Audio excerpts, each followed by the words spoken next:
Pernah nggak sih dapat email aneh yang ngaku-ngaku dari pangeran? Atau mungkin SMS soal paket nyasar yang nggak pernah kita pesan? Kayaknya kita semua pernah ngalamin ya. Tapi di balik gangguan-gangguan kecil ini, ternyata ada sebuah industri global yang nilainya miliaran dolar.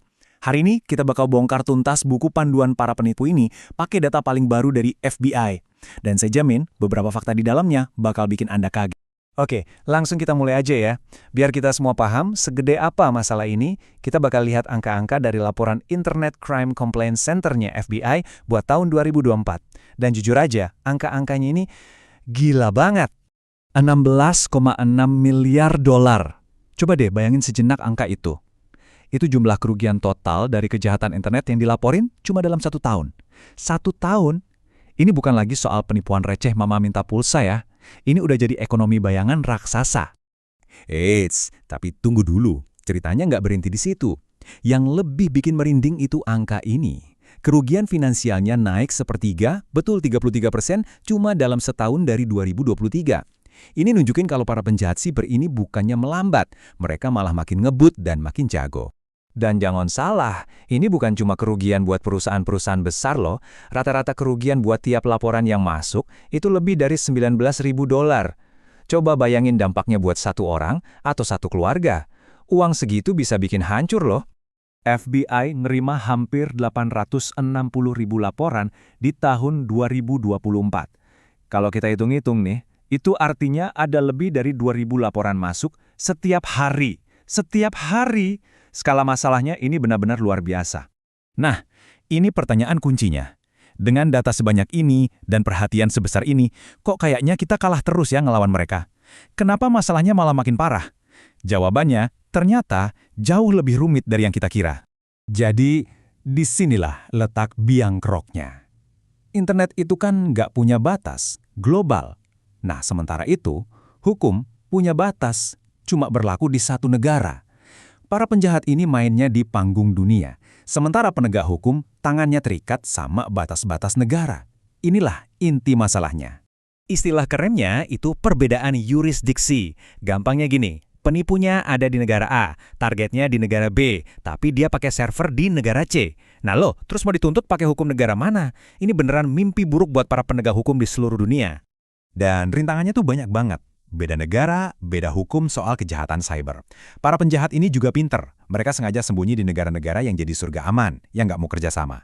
Proses buat balikin penjahatnya susah dan lama. Belum lagi mereka bisa pakai teknologi kayak VPN buat loncat-loncat lokasi digitalnya ke seluruh dunia, jadi makin susah dilacak.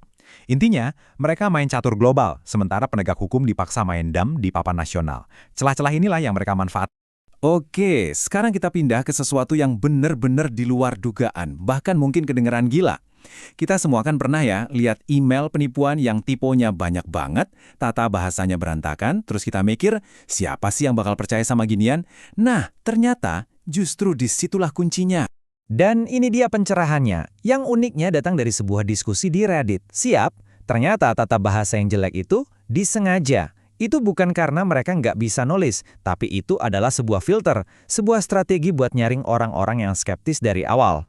Coba deh, kita pikirin dari sudut pandang bisnis si penipu. Waktu mereka kan berharga. Kalau mereka harus ngeladenin email dari orang pinter yang akhirnya sadar lagi ditipu, itu kan buang-buang waktu. Nah, dengan bikin email awal yang kelihatan konyol, mereka otomatis memastikan kalau yang bales itu ya cuma orang-orang yang paling gampang percaya. Ini adalah cara yang dingin, penuh perhitungan, tapi sangat efisien buat nemuin korban yang sempurna. Oke, kita udah lihat skalanya yang mengerikan, dan kita juga udah tahu strategi licik mereka. Sekarang, coba kita sambungin dua hal ini. Kalau filter typo itu sengaja dibuat untuk menjaring orang yang paling kurang paham teknologi atau paling mudah percaya, jadi siapa dong yang paling sering masuk ke jaring itu? Mari kita lihat dampak nyatanya. Data FBI nunjukin dengan sangat jelas, kelompok usia 60 tahun ke atas jadi korban yang paling rentan, baik dari jumlah laporan maupun dari jumlah uang yang hilang. Total kerugian mereka di tahun 2024, 4,8 miliar dolar. Saya ulangi ya, 4,8 miliar dolar. Ini benar-benar serangan finansial yang tragis dan terarah ke populasi lansia kita, ke orang tua dan kakek nenek kita. Dan jenis penipuan yang paling banyak makan korban di kelompok ini juga spesifik banget. Nomor 1 itu penipuan dukungan teknis, di mana penipu pura-pura dari perusahaan teknologi. Terus, ada penipuan asmara yang menyayat hati, dan penipuan investasi yang bisa menguras habis tabungan seumur hidup.